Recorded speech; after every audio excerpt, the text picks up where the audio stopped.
Famous music present के video सबसे पहले आप तक पहुंचे तो लाल बटन को दबाकर चैनल को सब्सक्राइब करें, साथ में बेल आइकन को दबाना ना भूलें। अभी आप सुन रहे हैं फेमस म्यूजिक प्रेजेंट को।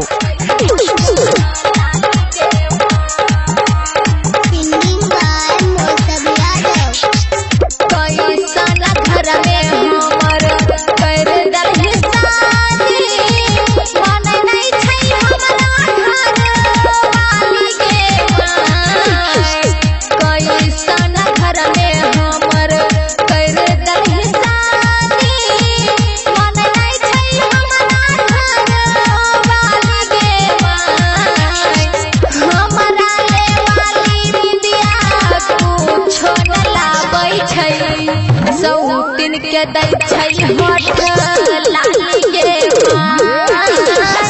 हमरा ले बाली बिंदिया कुछो न लाबै छै, सौ दिन के दै छै होठ लाली गे। अभी आप सुन रहे हैं फेमस म्यूजिक प्रेजेंट को।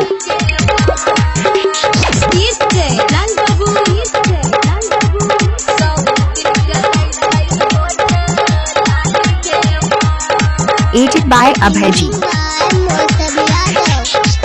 पीलल के दारू बेच के सिकरी नक के बोला के सासु कह छी गई बाबा दुलरी गे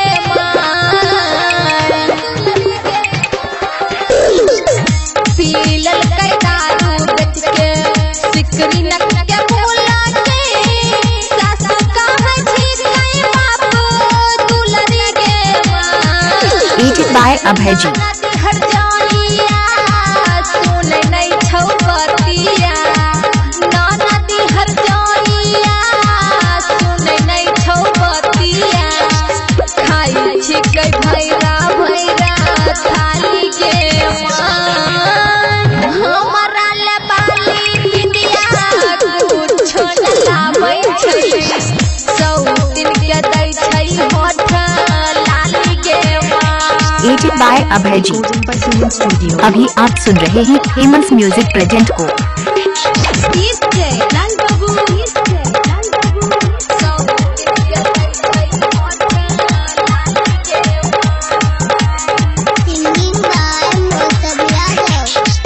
ससुर जी गांजा पिए देवर खुद तारी सोनू सिंह से कराई मारा मारी गे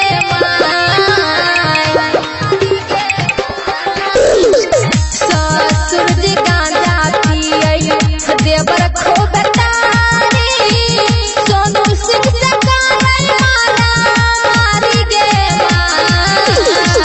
माऊ समय तब के बुझै नहीं छौ बतिया माऊ समय तब के बुझै नहीं बतिया कर छी कैसा बसेला राई गे